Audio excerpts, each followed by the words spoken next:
You made this decision long ago. The Empire cannot win. You're coming home to yourself.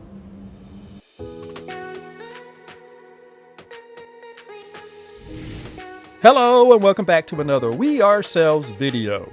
And today I want to talk about this rumor of Jonathan Majors returning as Kang and my reasons why I think that this is a bad idea. Now, I've heard a lot of rumors over the last couple of months that Jonathan Majors is teasing coming back as Kang. He was asked if he was interested, and he did not give a definitive answer nor deny it. So the rumor mill continues to go. And in the past, I've talked about how I felt that what they did with Kang was problematic, and it was probably for the best that he moves on. And so today, I just want to give my opinion on why I think this is a bad idea. And I just want to provide 5 simple reasons, make this really quick, of why I think that this is a bad idea.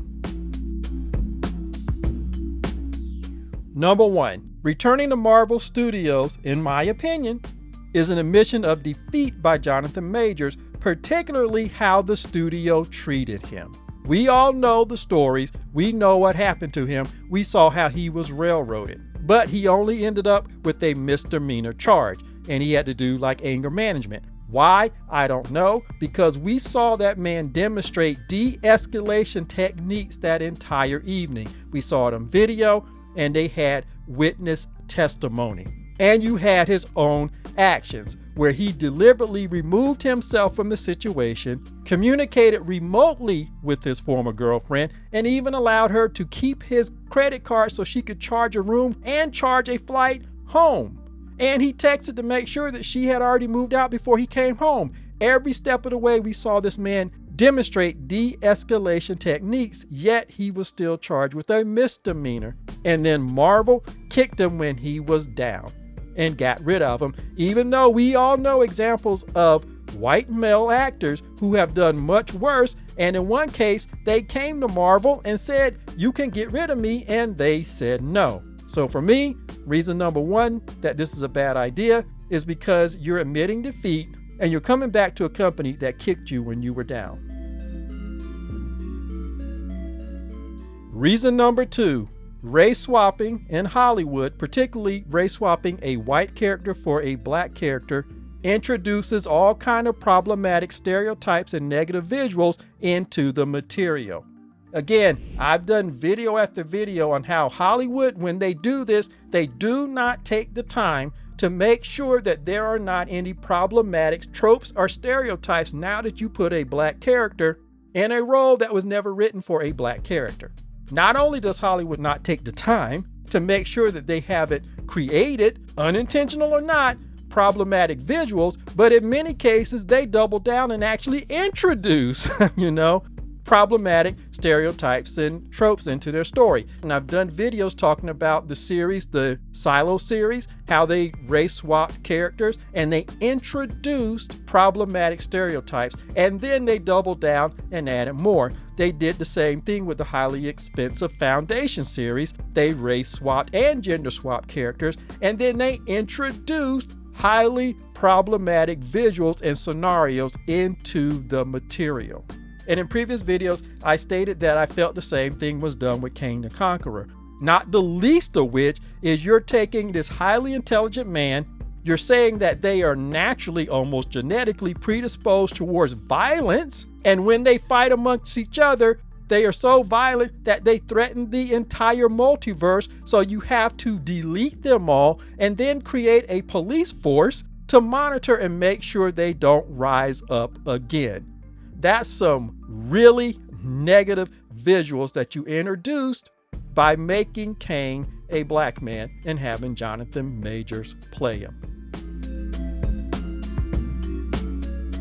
Number 3, Marvel took the negative Hollywood trope, which we all know, of deleting the black person. They took that and they set it off into hyperspace. And my fear the first time around that Jonathan Major would invest all of his energy into these different versions of Kang because he is that kind of intense actor. We've all heard the examples of how actors have become so intense that they are literally channeling the essence of the character. You had Heath Ledger talk to Jack Nicholson when he was playing Joker because he needed to know how to not let that personality take over him. We saw how Will Smith inhabited the essence and the spirit of Muhammad Ali. We saw how Denzel Washington's version of Malcolm X and that famous bamboozled statement is so popular and so iconic that it actually is more popular than the real version. The same thing with Jamie Foxx when he played Ray Charles.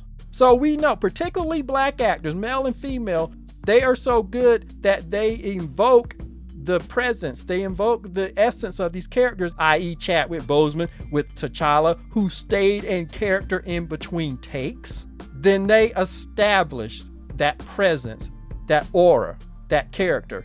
Jonathan Major was doing this for all of his versions of Kang, which is why they were so excited when they saw his ability, because they were giddy with the prospect of what they were going to do to each and every one of them. I'm not being conspiratorial because it's already a damn trope in Hollywood to do that. And so they were excited, which, by the way, when we found out that they had been talking to Robert Downey Jr. all along, they had always intended to have him and the Avengers, white people, take out these highly intelligent black men. And to say that these black men were dangerous and you were going to delete all of them on screen in front of millions of people worldwide, I didn't want to see that. And then my fears were realized. Even though the trial of Jonathan Majors derailed all of that, they still managed to do it. In the last episode of Loki, they had just 2 versions of Kang deleted multiple times, with the most gruesome one shown over and over in gory detail on screen. And that was just 2 versions of them in 1 episode of Loki. So no,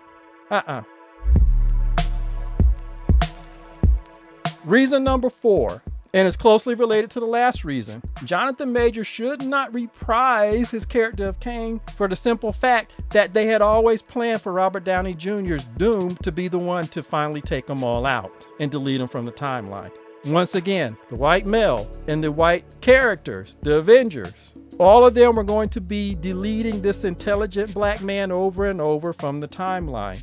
And that is especially problematic in this time period where we literally have people in real life, and they've always been there, but they're even more brazen now because they are chomping at the bit to do that very thing. This is a supremely dangerous visual to have over and over on a major Hollywood production. And so, hell no, I don't want to see Jonathan Majors come back and put that whole plan, diabolical plan, back into action. And my last reason number 5, why he should not come back, is something that really more concerned about him as a person. Because there is no way that the deletion of so many fleshed out and realized versions of this character from the multiverse cannot have an inevitable physical, psychological, emotional, and maybe even a physical blowback on the actor himself. Like I said, they not only took the idea of deleting the black character first and put it into hyperdrive, again, as they did in Loki, but now you're going to have multiple versions.